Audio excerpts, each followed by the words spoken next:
So yeah, we had week 8 of the NFL season happen.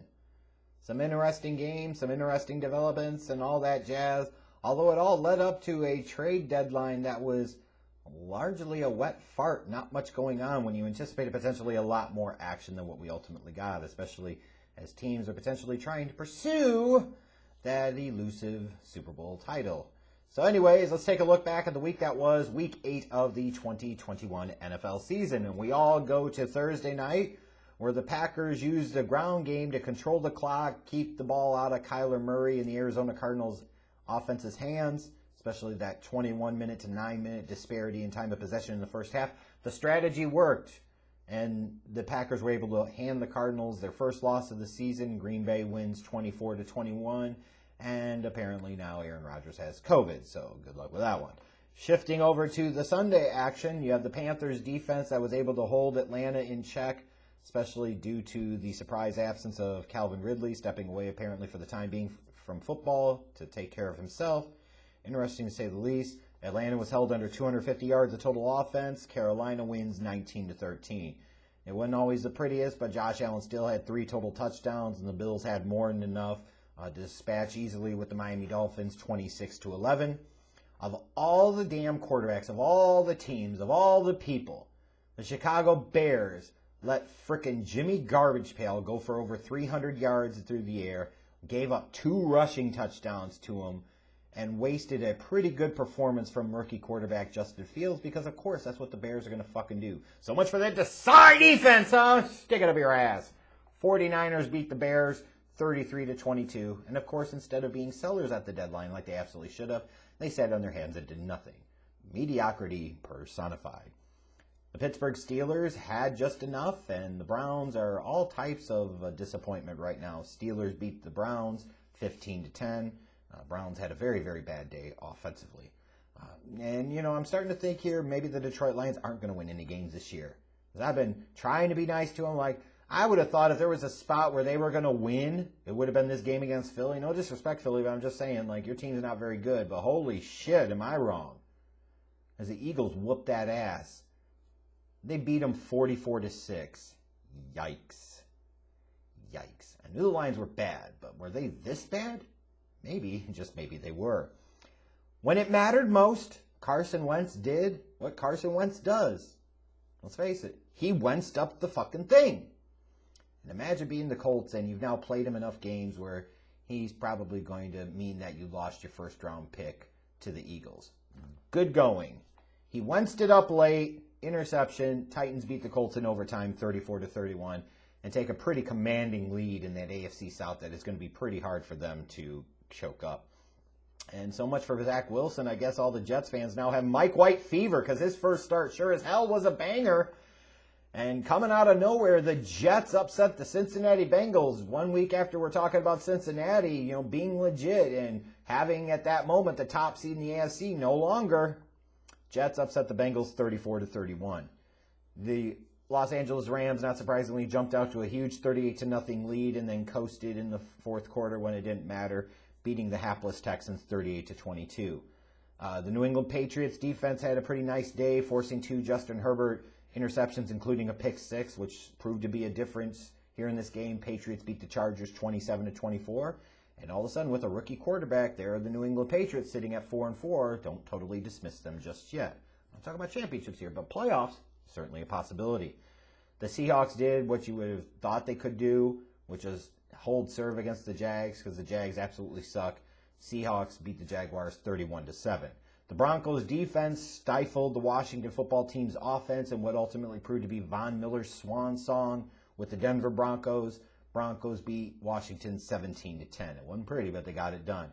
Tom Brady, yes, he threw for 375 yards and 4 touchdowns, but it wasn't enough because the Saints jumped on him big early and never looked back. Even with losing Jameis to the season-ending knee injury, Trevor Siemian came in and did enough.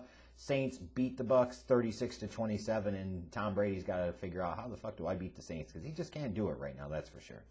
On Sunday Night Football, there was no Dak, but I guess the Minnesota Vikings cut him some slack. I don't know. Vikings fans are all types of upset about their performance, and they should be, because that was brutally bad to watch. They're over the Mike Zimmer era, and again, they should be, because it's brutal and bad to watch. Meanwhile, if you're a Cowboys fan, you feel really good about things right now, because Cooper Rush came in and he was the hero. He wasn't spectacular, but he did enough, and his touchdown pass to Amari Cooper with 55 seconds left helped lift the Cowboys to a surprise victory over Minnesota on Sunday night, 20-16. No Dak, and still found a way to get the deal done. The Cowboys are legit this year, folks. There's no question about that.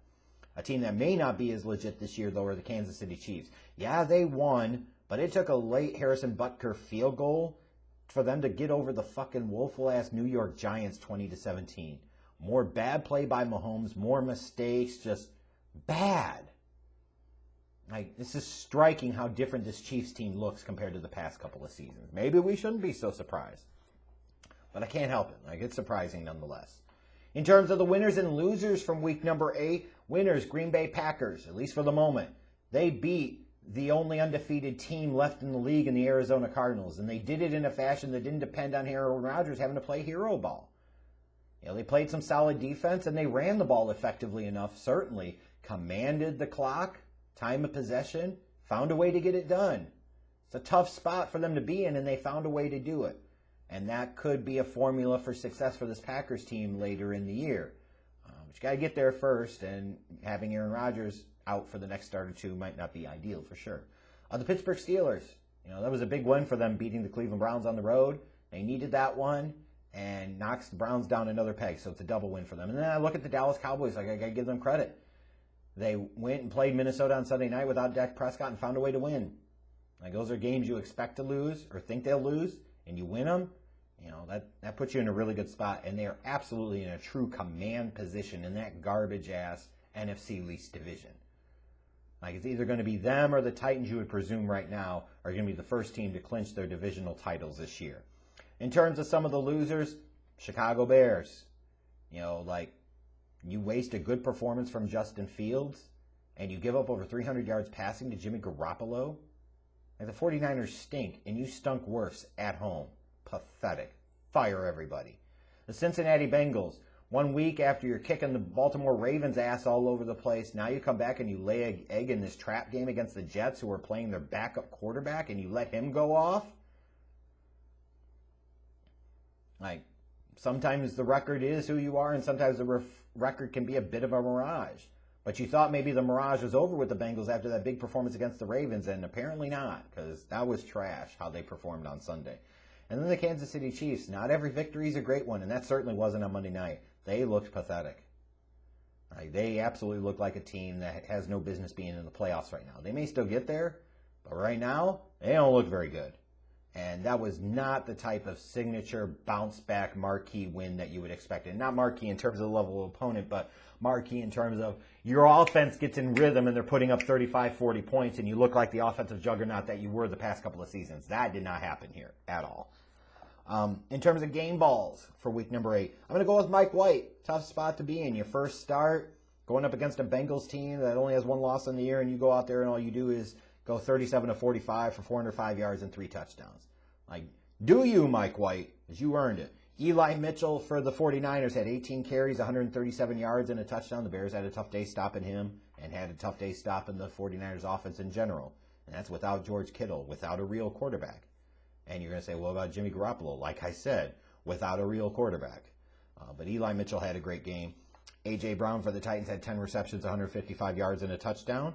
For the Eagles, their defense held the Lions to 6 points. Like, that was a big performance for them and keeps whatever faint playoff hopes they may have, keeps them alive, at least for the moment. And then in terms of head coaches, I'll go with Matt LaFleur. Because you look at that performance on Thursday night, like, that was a fundamental shift in philosophy to say, hey, we can't shoot it out with the Cardinals, so we got to win differently, and structure their entire game plan around doing so, and they did it. So he and that offensive staff in Green Bay deserve a lot of credit for that game plan that they had last Thursday, because it absolutely paid off. Now, in the 2-minute drill, I could talk about the Henry Ruggs situation, but I'll talk about that in a separate video. Lots of things I could talk about here. I just wanted to talk about Von Miller for a moment. Like, my props to the Rams in this respect. I don't know long-term that the best thing to do is be giving up every single draft pick that you have under the sun. But if you're going to go all in like you did when you made the Matthew Stafford trade, then you have to truly go balls deep, no pulling out, like it's cream pies all day long. you have to go all the way. And this is an example here of going all the way. You go and trade a second and third round pick to bring in a Von Miller. Like, on the one hand, it feels really odd to be thinking about Von Miller in a Rams uniform after he's been the unquestioned franchise player, the face of the franchise of the Broncos for a decade. Like, he's going to go into the Hall of Fame as a Denver Bronco. Von Miller represents one of my greatest draft misses of all time. I thought he was going to be a huge bust. Instead, he's going to be in the fucking Hall of Fame. Like, shows what I know sometimes. Shows what all of us know sometimes. Like, he was a special player, has been for a long period of time, been that dude, been that franchise piece. Now he goes to Los Angeles, gets a shot to chase another ring, added to the star power on that defense with Aaron Donald and Jalen Ramsey. I give the Rams credit this. They're all in, then that means you truly go all in. There is no tomorrow because the tomorrow is now. The future is now. And then from the Broncos, I give them props for trading Von Miller, not letting their loyalties get in the way of their better judgment. I don't care about any other reports or circumstances you hear about. The reality is, when you look at it from a football standpoint, even if Von Miller leaves via free agency, what are you going to get back in a compensatory pick? Maybe a third or fourth rounder? Here, now you could trade for him, get a second and third round pick that you can use to address the quarterback position that is woefully inadequate, which you need to address in that division, especially in order to be able to compete down the road. Like, there was no need to hold on to Von Miller. You have other teams, Chicago Bears, Ryan Pace, that needed to sell off pieces that failed to do so. Here's a situation where the Denver Broncos took their best commodity and turned him into some long-term value. Might be a bitter pill to swallow for some Broncos fans, and I certainly understand it, but that front office deserves credit for at least acknowledging their reality and saying, you know what? Yeah, we got to make this move. The optics might not be great, but we have to understand our current reality. And the reality is there's nothing there for us this year. This is all about the future. Some teams understand that, and some teams can't admit that to themselves.